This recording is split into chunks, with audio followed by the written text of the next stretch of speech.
Good morning बच्चों। चलिए फिर से आपका एक न्यू चैप्टर है, पाठ 11। पाठ का नाम है व्याघ्र पथिक कथा। आपका पाठ का नाम है, ये देखिए, व्याघ्र पथिक कथा। ऑन कैमरा में दिखा दूं, व्याघ्र पथिक कथा है, ठीक है। तो इसमें एक बाघ और एक राही का कहानी है, एक बाघ और एक राही का कहानी है। चलिए इसको हम देखते हैं अच्छे से। तो व्याघ्र का मतलब बाघ हो गया, पथिक मतलब राही हो गया ना, जो रास्ते पे चलते हैं, पथ पे चलने वाला को राही बोलते हैं, कोई भी हो सकता है। कथा मतलब कहानी हो गया। इसके जो राइटर है, जो रचनाकार है, वो है नारायण पंडित। कौन है? नारायण पंडित है, ठीक है ना। चलिए, संस्कृत पाठ 11 है आपका। पाठ 11 में व्याघ्र पथिक कथा है, एक बाघ और एक राही का कहानी है। बहुत ही अच्छा कहानी है। इसको जरा सा हम अच्छे से मतलब कि देखेंगे। और 5 नंबर तो आपको बोले ही है कि फिक्स है, यहाँ पे 3 नंबर ऑब्जेक्टिव और 2 नंबर सब्जेक्टिव का फिक्स है। यहाँ से कोई आपका ले नहीं सकता, अगर मन से लेक्चर क्लास सुनिएगा तब, ठीक है। उसके बाद फिर हम लोग ऑब्जेक्टिव का वीडियो बनाएंगे, वो अपलोड कर देंगे, ठीक है। चलिए, तो सबसे पहले पाठ के संदर्भ में हम देखते हैं कि पाठ का जो नाम है व्याघ्र पथिक कथा है। पाठ का नाम क्या है बच्चों? व्याघ्र पथिक कथा, यानी कि बाघ और राही का कहानी है इसमें, ठीक है ना। चलिए, उसके बाद है रचनाकार। इस पाठ के रचनाकार कौन है? तो नारायण पंडित है। इस पाठ के रचनाकार जो है वो नारायण पंडित है, ठीक है ना। व्याघ्र पथिक कथा पाठ के जो रचनाकार है वो कौन है? नारायण पंडित है। उसके बाद देखिए, व्याघ्र पथिक कथा हितोपदेश नामक ग्रंथ से। किस ग्रंथ से? हितोपदेश से। हितोपदेश एक ग्रंथ का नाम है, जैसे रामायण ग्रंथ का नाम है, महाभारत ग्रंथ का नाम है ना।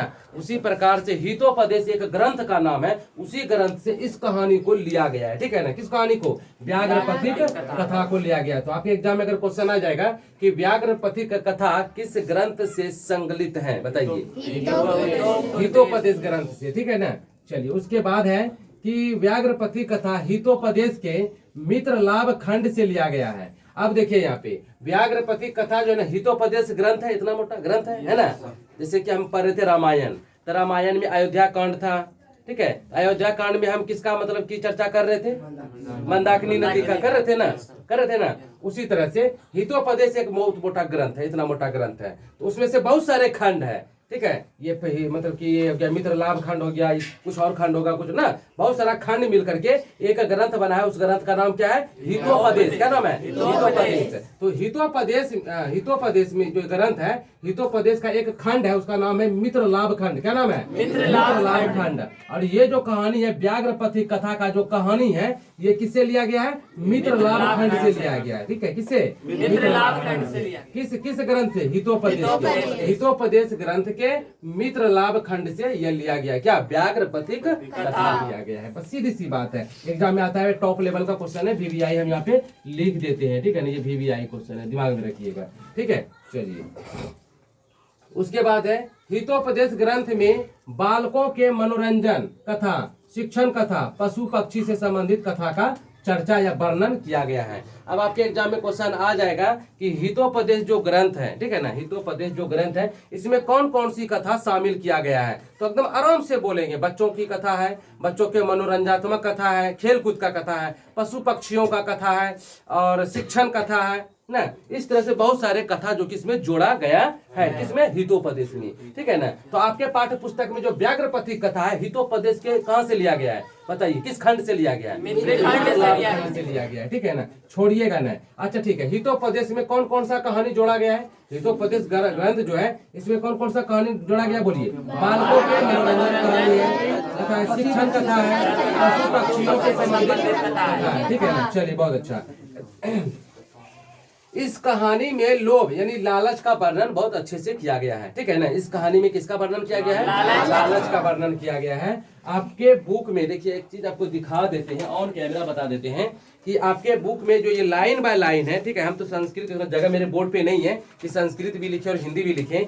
अब ये जो लाइन बाय लाइन जो है ना, ये लाइन बाय लाइन हमने इसको क्या किया? ट्रांसलेट कर दिया है, ठीक है ना। देखिए, ये मैंने जो मतलब अपना मेहनत से जो हम किए हैं, ठीक है। लाइन बाय लाइन इसका जो है ना ट्रांसलेट है, और कोई दिक्कत नहीं, बस अच्छे से आपको समझना है और पढ़ना है, ठीक है। चलो, उसके बाद है कि इस कथा में जो है ना, इस कथा में लोभ यानी कि लालच का वर्णन है, ठीक है ना। लालच का, लोभ का, ठीक है। चलिए, तो आपके एग्जाम में क्वेश्चन अगर आ जाएगा कि व्याघ्र पथिक कथा में किस शब्द का वर्णन है या किस चीज का वर्णन है? लालच का वर्णन है, ठीक है। उसके बाद है कि इस कथा से मानवों को बहुत शिक्षा मिलती है। मानव मतलब मनुष्यों को ठीक है ना, मनुष्य को। मानव ही सबसे, पृथ्वी पर सबसे होशियार जीव कौन है? मानव है, ठीक है ना। जीव तो बहुत हैं, 84 करोड़ जीव हैं, लेकिन सबसे होशियार जीव कौन है? मानव है। तो मानव को शिक्षा मिलती है, ठीक है। इस कहानी से व्याघ्र पथिक कथा जो कहानी है आपके पाठ्य पुस्तक संस्कृत पाठ 11 में, इस कथा से किसको शिक्षा मिलती है? तो मानव को बहुत सारे शिक्षा मिलती है। क्यों मिलती है? क्योंकि इसमें लालच का कथा है। क्या है ये? लालच का, लालच पूरा भरा हुआ है। बाद में संदेश मिलता है कि लालच करना चाहिए कि नहीं करना चाहिए, ठीक है।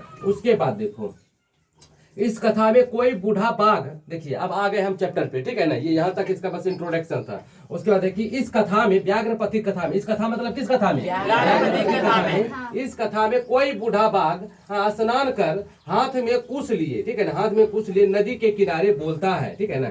हाथ में कुश लिए, कुश कभी पंडित जी को देखियो पूजा करवाते हुए हाथ में कुश देता है, वही कुश लिए, ठीक है ना। क्योंकि जब भी कोई दान करेगा ना, तो हम क्या बोले थे अभी कि दान करने वाला जो शुद्ध रूप से या मन से दान करता है, वो स्नान करके पहले गंगा स्नान करेगा, हाथ में कुश लेगा, मन को पवित्र रखेगा, तब जा करके वो दान देगा, ठीक है ना। तो ये देखो एक बूढ़ा बाघ, ठीक है ना, एक बूढ़ा बाघ जो कि बहुत दिन से भूखा प्यासा था बेचारा, बूढ़ा ढल ढल बूढ़ा, और इसको कोई शिकार नहीं मिल रहा था। तो सोचा शिकार मेरे पास कैसे आएगा? तो इन्होंने एक षड्यंत्र रचा। क्या रचा? षड्यंत्र रचा कि शिकार कैसे मेरे पास आएगा, शिकार कैसे मेरे पास आएगा। फुसला के पोगला के ना, जैसे भी होगा शिकार को अपने पास लाना है और उसको मार के खा जाना है। तो देखो यहाँ पे क्या ड्रामा इसने स्टार्ट किया है, ठीक है। देखो इस कथा में, यानी कि व्याघ्र पथिक कथा में, एक बूढ़ा बाघ स्नान कर हाथ में कुश ले नदी के किनारे बोलता है। नदी है, स्नान कर लिए, हाथ में कुश ले लिए और बोल रहा है, ठीक है ना। क्या बोल रहा है? तो देखा आगे ना नदी के किनारे, फिर बगल में एक रास्ता है, तो रास्ते में आदमी आ रहा है, जा रहा है, आ रहा है, जा रहा है,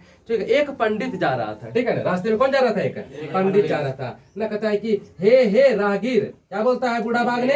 हे राहगीर। बूढ़ा बाघ क्या बोलते हैं? हे राहगीर। राहगीर मतलब राह पे, यानी कि रास्ते पे चलने वाले को राहगीर बोला जाता है। पंथा, ठीक है ना। हे राहगीर, यह स्वर्ण कंगन ले जाओ, ठीक है ना, यह स्वर्ण कंगन ले जाओ, ठीक है। इसके हाथ में सोने का, नहा के आया उधर से नदी से, हाथ में कुश लिए, किनारे में था, और उधर रास्ता था ना, रोड सड़क, ठीक है, कच्ची सड़क उस समय, ठीक है। हाथ में कंगन, जगह कंगन था। कहता है हे राहगीर, यानी पंथा है, रे पंथा ना, मतलब राहगीर को बोल रहा है, हे राहगीर, ये सोने का कंगन तुम ले जाओ। बाघ ने पंडित से कह रहा है। किसने कह रहा है भाई? बाघ ने पंडित से कह रहा है, हे राहगीर, ये सोने का कंगन ले जाओ, ठीक है। देखो यहाँ पे सोने का कंगन ले जाओ। तब लोभ में आकर यही सोचने लगा, देखो यहाँ पे, तो तब लोभ में आकर राही सोचने लगा, यह भाग से ही संभव है, ठीक है ना। उन्होंने पलट के देखा, अरे बाप रे, बाघवा के हाथ में कंगन है सोना का, यह भाग से ही संभव है, ऐसे तो ये मिल नहीं सकता है। ये कौन? राही ने सोचने लगा कि ये जो सोना मिल रहा है, बोल रहा है कि ले जाओ, ये भाग से ही संभव है। मन में लालच आ गया। क्या आ गया इसके मन में? लालच, लोभ आ गया, लोभ गड़ास लिया इसको, ठीक है। देखो अब क्या होता है, ठीक है। तब लोभ में आकर राही सोचने लगा, यह भाग से ही संभव है। तो इस कहानी में बच्चों लोभ किसको आ गया? पंडित को लोभ आ गया, ठीक है ना। चलिए इस कहानी में व्याघ्र पथिक कथा जो कहानी आपके पाठ्य पुस्तक में संकलित है, इसमें सोने का कंगन कौन दान कर रहा है? बाघ ना। किसको दान कर रहा है? लालच किसको आ गया? ठीक है। किसके किनारे? हाथ में डैश लेके, फिर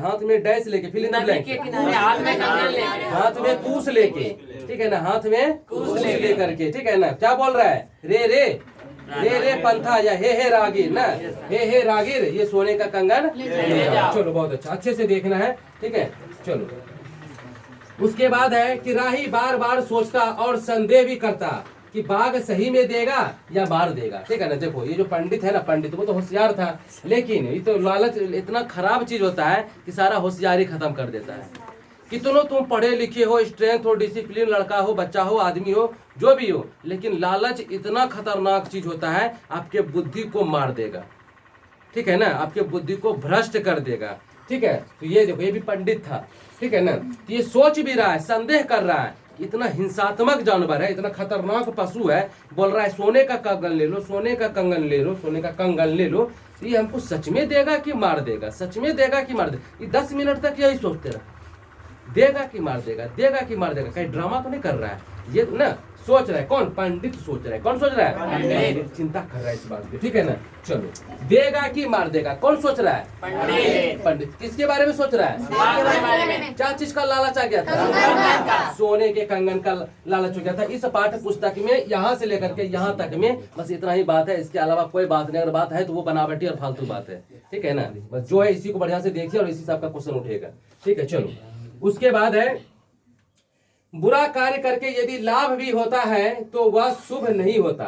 जिस प्रकार, ठीक है, अगर आप बुरा कार्य करके अगर लाभ भी हो रहा है, 10,000, 20,000, 50,000 आपको मिल रहा है, अगर आप अच्छे अंक परीक्षा में ले आते हैं चोरी करके, तो बुरा कार्य है वो, ठीक है ना। या मतलब कि लोभ करके या किसी भी तरह से बुरा कार्य करके, गलत कार्य करके, गंदा कार्य करके अगर आपको कोई पैसा दे दे या आप धनवान बन जाते हैं तो वह शुभ नहीं है। इस पाठ से देखिए शिक्षा मिलता है कि वह शुभ नहीं है, वह शुभ नहीं है। बुरा कार्य करके लाभ भी होता है तो वह शुभ नहीं है, वह शुभ नहीं है, वह अच्छा नहीं है। जिस प्रकार विष के साथ अमृत मिला दे तो भी मृत्यु निश्चित है, ठीक है ना।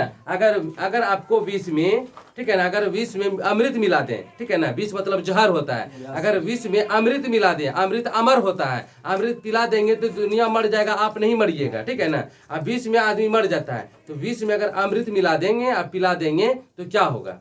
आदमी मर जाएगा, मृत्यु निश्चित है, ठीक है ना। उसी प्रकार से देखिए यहाँ पे कहता है कि जिस प्रकार विष के साथ अमृत मिला दे तो मृत्यु हो जाती है, हाँ, हर जगह देखो यहाँ पे निश्चित है। कहता है हर जगह धन कमाने में संदेह होती है। हर जगह जो है ना धन यानी कि रुपया दौलत कमाने में क्या होती है? संदेह होता है। आदमी निसंकोच करता है, ठीक है ना, मतलब आदमी को लज्जा भी आती है, मतलब तरह तरह का उनके मन में संदेह होते रहती है। कहता है यह बात सोचकर बोलता है वह बाघ से तुम्हारा कंगन कहाँ है, ठीक है ना। यह बात सोचकर, ये बात सोचकर, ठीक है ना, पंडित जो है ना ये सब सोचने के बाद जो है ना वो बाघ से कहता है कि तुम्हारा कंगन कहाँ है। तुम जो बोल रहे हो हे पंथा, हे रागिर, सोने का कंगन ले जाओ, तुम्हारा कंगन कहाँ है, ठीक है, दिखाओ पहले हमको, तब ना जानेंगे तुम्हारे पास सोने का कंगन है। एक कंगनमा जो इसको दिखाया है ना पंडित को, और ही पगला गया और लालच आ गया इसको। सही में इसके पास सोने का कंगन एकदम 24 कैरेट का एकदम से इसका कंगन है, ठीक है। और इसके मन में इतना लालच आ गया, ये पंडित महाराज के मन में इतना लालच आ गया कि कोई इसका वर्णन ही नहीं है, ठीक है। देखो अभी क्या होता है। कहता है बाघ को खुश देखकर राही कहता है कि मैं तेरे जैसे खूंखार जीव पर कैसे भरोसा करूं, ठीक है। बाघ तो खुश था, जैसे ही बोला ना कि कहाँ है सोने का कंगन दिखाओ, तो बाघ सोचा लगता है बेटा फंस रहा है, धीरे धीरे फंस रहा है मेरे जाल में। तो बाघ खुश था, तो फिर सोचता है खुश कहाँ है। ये पूछता है कि हम तुम्हारे जैसे खूंखार जानवर पे भरोसा कैसे कर ले, तुम तो सबको मारते हो, खाते हो, हम कैसे तुम पे भरोसा कर लेंगे। ये बोल रहा है बगवा से, ठीक है। देखो यहाँ पे कहता है इतना सुनने के बाघ कहता है रे पंथा, ना क्या कहता है? रे पंथा। रे मतलब संबोधित किया, ठीक है ना। पंथा मतलब राही, रे पंथा यानी राही, देखो यहाँ पे दे दिया राही, सुनो, रे पंथा सुनो, ठीक है ना। कहता है तुम्हारे जैसे खतरनाक पशु पे हम कैसे भरोसा करेंगे। कहता है रे पंथा सुन, रे राही सुनो, ठीक है। जब मैं जवान था, अभी तो ये बूढ़ा हो गया है ना, ये तो बूढ़ा है ना, ठीक है। जब मैं जवान था तब अनेकों गायों और मनुष्यों को मारा था। जब हम जवान थे, हिष्ट पुष्ट थे, लंबा चौड़ा मजबूत थे, तंदुरुस्त थे, हम बहुत सारे जानवरों को, पशुओं को खाए, मारे, काटे ना, मनुष्यों को भी, ठीक है ना। चलो, जिसके कारण मेरा पत्नी पुत्र मर गया, ठीक है ना, शराब से, ठीक है ना। तो अब दूसरे को मारोगे तुम तो तुम्हारा भी तो नाश होगा ना। तो ये दूसरे के मतलब कि दूसरे जानवरों को मार देता था, दूसरे के पति को मार देता था, उनके बच्चे को मार देता था, गाय को खा जाता था, उनके बच्चे को निगल जाता था, तो इसका भी तो नाश होगा ना जी। तुम गलत करोगे तो तुम्हारा भी बर्बादी होगा ना। तो वही चीज है, बाघ ने बहुत अन्याय किया था, जंगल के सभी जानवरों पे, मनुष्यों पे बहुत अन्याय किया था, उनको मार देता था, निगल जाता था। तो इसका भी क्या हुआ, इसका भी क्या हुआ, पत्नी पुत्र मर गया और मैं वंशहीन हो गया। यानी कि वंशहीन का मतलब होता है, इसके वंश में कोई नहीं बचा, छुच्छे एकल्ला क्या बचा, बूढ़ा बाघ बचा, एकल्ले बूढ़ा बाघ एकदम से, ठीक है ना, अकेले। ये कहानी ढोंग रच रहा है ना, ये कहानी क्या है, ढोंग रच के इसको फंसा रहा है, किसको, पंडित को फंसा रहा है, लंद फंद बोल के पंडित को फंसा रहा है। देखो यहाँ पे, ठीक है। कहता है कि मैं जब जवान था ना, तो मैंने बहुत सारे गायों को, उनके बछड़ों को, मनुष्यों को मार के खा गया ना, जिसके कारण कि मेरा पत्नी पुत्र मर गया और मैं वंशहीन हो गया, मेरा वंश खत्म हो गया, ठीक है ना, कोई है ही नहीं, वंश खत्म हो गया, ठीक है। तब हमें किसी धार्मिक पुरुष ने ना, कोई धार्मिक पुरुष ने इसको उपाय बताया, ठीक है ना, बघवा को।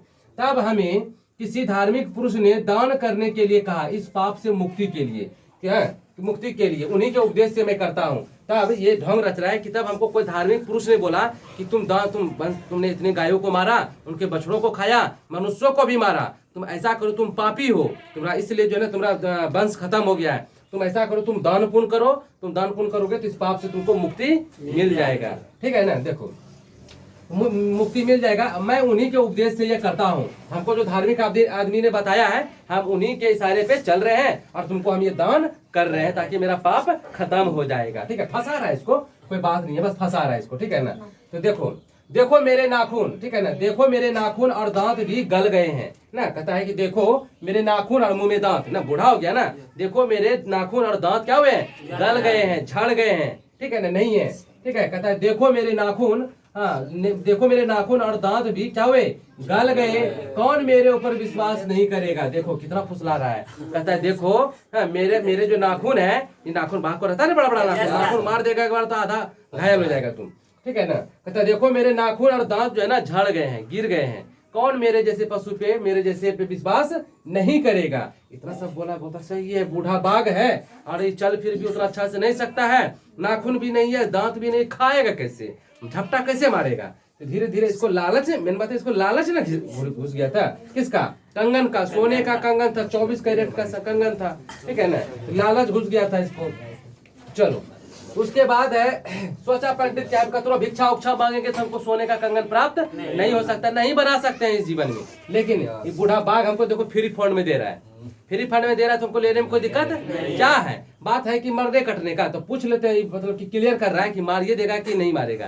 तो ये तो यहाँ पूरा, ये तो खुदे मतलब होशियार था, ये तो खुदे होशियार था, इसको फुसला रहा है, इसके चक्कर में जा रहा है। ठीक है ना, देखो यहाँ पे आप कहता है कि देखो मेरे नाखून भी नहीं है और दांत भी नहीं है, मेरे जैसे पे कौन विश्वास नहीं करेगा। ये बात कौन कहता है बच्चों, बाघ कहता है। किससे कहता है, पंडित से कहता है। लोभ किसको आ गया था, जाल में कौन फंसा रहा था, सोने का कंगन देख के किसको लालच आ गया, सोने का कंगन कौन दे रहा था, किसको दे रहा था, पंडित को राही भी बोल सकते हैं, पंथा भी बोल सकते हैं, बाघ को व्याघ्र भी बोल सकते हैं। बहुत अच्छा, चलिए तो एग्जाम में आएगा, छोड़ेगा नहीं ना, बहुत अच्छा। बाघ कहता है मैंने धर्म शास्त्र भी पढ़ा, देखो इसको धर्म भी सिखा रहा है। ठीक है ना, इसको इतना चक्कर में फंसा लेगा, इसको इतना फुसला रहा है। ठीक है, कहता है देखो मैंने धर्म भी पढ़ा है, मैंने धर्म शास्त्र भी पढ़ा है, मैंने वेद भी पढ़ा है ना, मैंने ग्रंथ भी पढ़ा है। ठीक है ना, तुम कहते हो अगर विश्वास तुमको नहीं है तो मैंने ग्रंथ भी पढ़ा है, मैंने वेद भी पढ़ा है। ठीक है ना, तो सुनो, देखो बाघ कहता है मैंने धर्म शास्त्र भी पढ़ा है। जो दरिद्र है, देखो धर्म शास्त्र में इन्होंने क्या पढ़ा है कि जो दरिद्र है उसे धन देना चाहिए। धर्म ये बात सच्चा में लिखा हुआ है कि जो दरिद्र है, जब बहुत दुखी है, लाचार है, बीमार है, कुष्ठ है, कोढ़ी है, उसको सेवा, उनका सेवा करना चाहिए, उनको दान देना चाहिए, उनको धन से भर देना चाहिए। ठीक है ना, उनको धन से भर देना चाहिए। वही कहता है जो दरिद्र है उसे धन देना चाहिए, जो रोगी है उसे दवा देना चाहिए, और जो निरोग है, निरोग मतलब सही है, सही ना, हेल्दी वेल्दी है, जो निरोग है उसे दवा की कोई जरूरत नहीं है। देखो धर्म में इन्होंने, शास्त्र में यही पढ़ा, देखो यहाँ पे इतने बात में शास्त्र में इन्होंने यही पढ़ा है ना। शास्त्र में इन्होंने क्या पढ़ा कि जो दरिद्र है उसे धन देना चाहिए। ठीक है ना, जो दरिद्र है उसे क्या देना चाहिए, जो बीमार है उसे क्या करना चाहिए, दवा देना चाहिए, और जो निरोग है उसे दवा की कोई जरूरत नहीं है। देखो उन्होंने धर्म भी इसको पढ़ा दिया, किसको, राही को। देखो इसको धर्म भी पढ़ा दिया, फुसला लेगा, देखा नहीं बेटा जाएगा, ये पंडित बाबा जाएगा। ठीक है ना, फिर देखो बाघ कहता है, देखो यहाँ पे बाघ कहता है दान उसी को दीजिए जिसका उपकार हो, हाँ वही दान सफल है। देखो कितना बढ़िया बात इसको दे रहा है, कहता है दान उसी को दीजिए। अब हम कहते हैं कि कोई धनवान है ना, जो कोई अरबों में है, खरबों में है, लाखों में है, हजारों में मान के चलो, अब हम उसी को दान देने का फायदा है।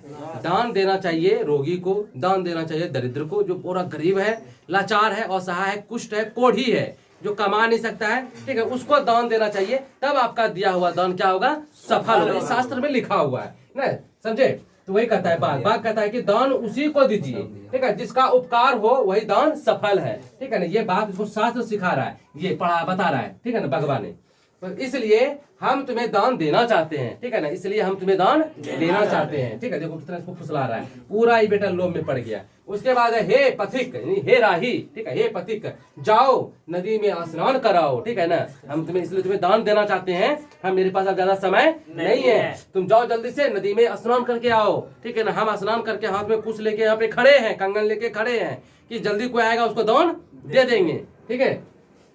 हम यहाँ पे नदी में स्नान करके, व्याघ्र, व्याघ्र मतलब होता है बाघ, ठीक है ना, तो बाघ बोल रहा है राही से, पंडित से बोल रहा है, जो लालची पंडित है इससे बोल रहा है कि हम नदी में स्नान करके हाथ में देखो कुछ लेके, मतलब कि कोई दान करता है ना तो हाथ में कुछ लेके दान करता है, दान सफल होता है, यानी कि तुमने मतलब अब उस दान से तुमको कोई लेना देना नहीं है, बस इस तरह से होता है, मतलब कि शास्त्रों में दान ऐसा होता है, ठीक है ना, वो दान कहलाता है। तो देखो हम नदी में स्नान करके हाथ में कुछ ले, दूसरे हाथ में कंगन लेके हम यहाँ पे खड़े हैं कि कोई आएगा तो उसे हम दान देंगे, जाओ जल्दी से दौड़ के जाओ नदी में स्नान करके आओ।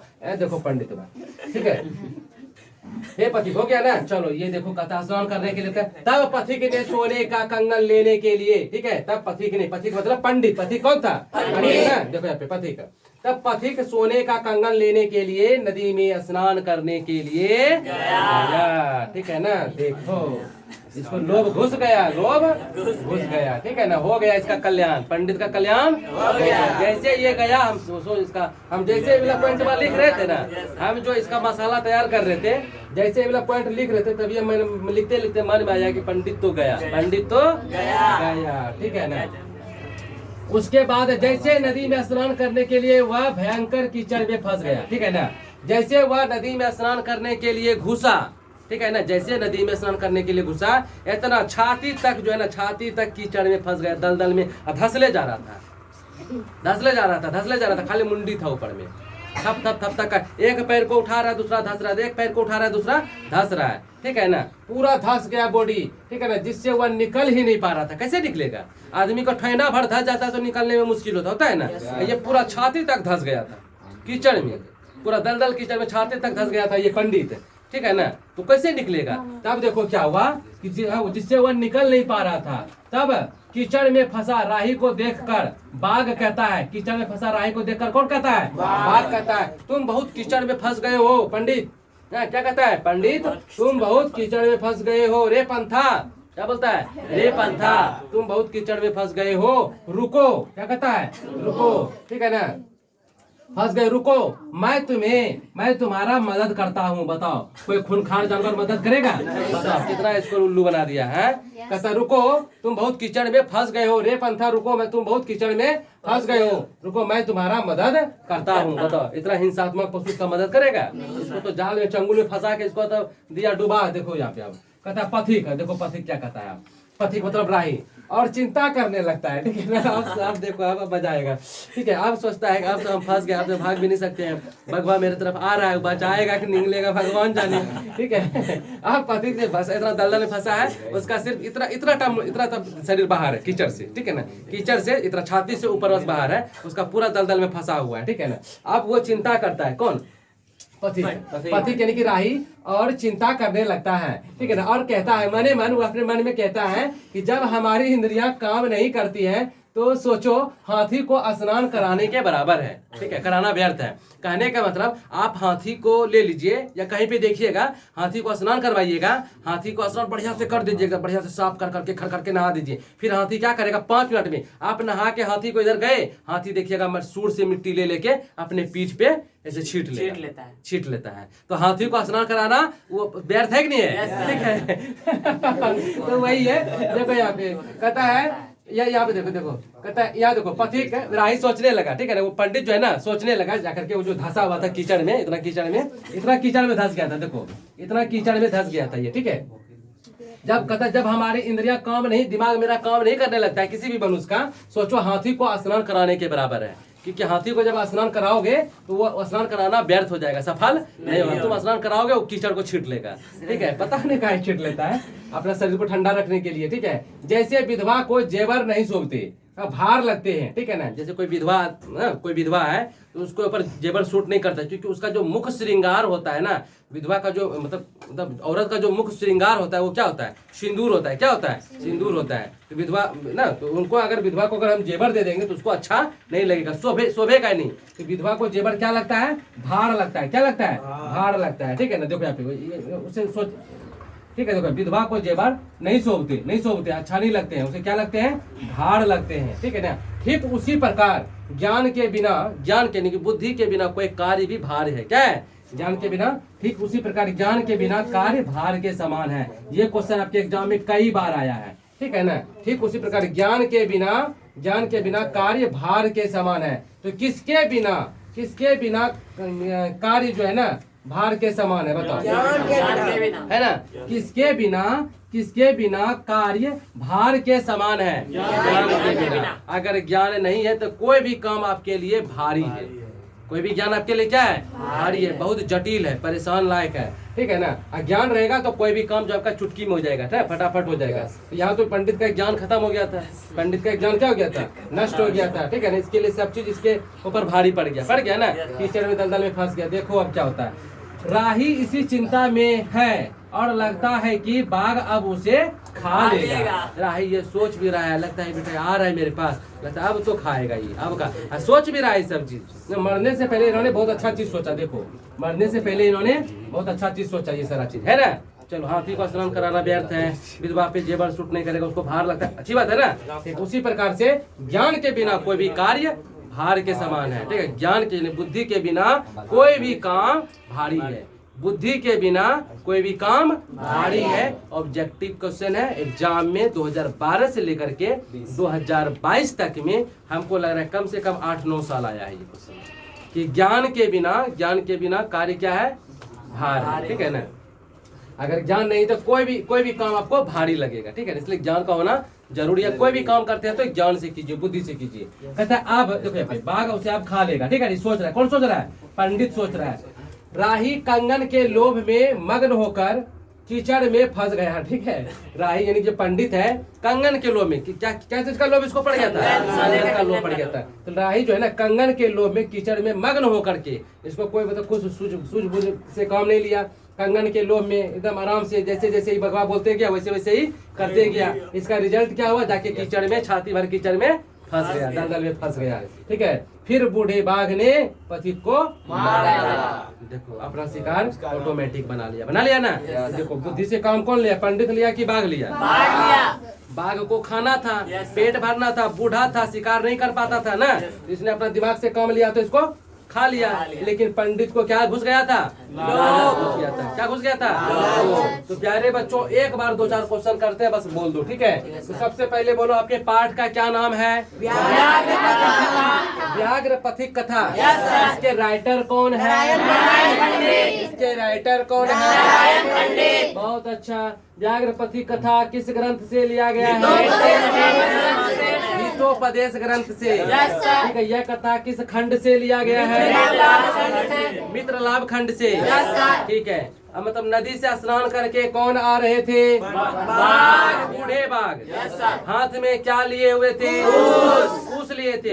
दूसरे हाथ में क्या था? सोने का कंगन ना, सोने का कंगन था, ठीक है। कहता है कि रे पंथा ना, किसने कहा था? बूढ़े बाघ ने। किसे कहा था? पंडित को या राही को कहा था, ठीक है ना। चलो क्या कहा था कि सोने का कंगन ले लो, सोने का कंगन ले लो। इसको फुसलाने के लिए इसको शास्त्र भी सुनाया, धर्म शास्त्र भी सुनाया, ग्रंथ सुनाया ना। उसके बाद जाकर के ये मान गया ना। चलो ठीक है। यानी कि ज्ञान के बिना कार्य क्या है? भार के समान है। ज्ञान के बिना कार्य भार के समान है, ठीक है। कोई दिक्कत? चलिए तो यहीं पे हमारा ये चैप्टर खत्म होता है। और ये बहुत अच्छा मनोरंजनात्मक कहानी था। और बच्चे, प्यारे बच्चे, आप इसका स्क्रीनशॉट ले सकते हैं स्क्रीन पे। और अगर वीडियो पे, चैनल पे अगर नए हैं तो चैनल को सब्सक्राइब करें, वीडियो को लाइक करें। Thank you so much. Objective आपका यहीं से बनेगा। एग्जाम में जाने से पहले वीडियो को एक बार जरूर देखें। वीडियो के बाद निश्चित देखना है, एक बार वीडियो को जरूर देखें। जन अपने दोस्तों को भी वीडियो मोटिवेट करें, उन्हें कोऑपरेट करें। बेल आइकन का घंटा जरूर बजाएं। Thank you so much.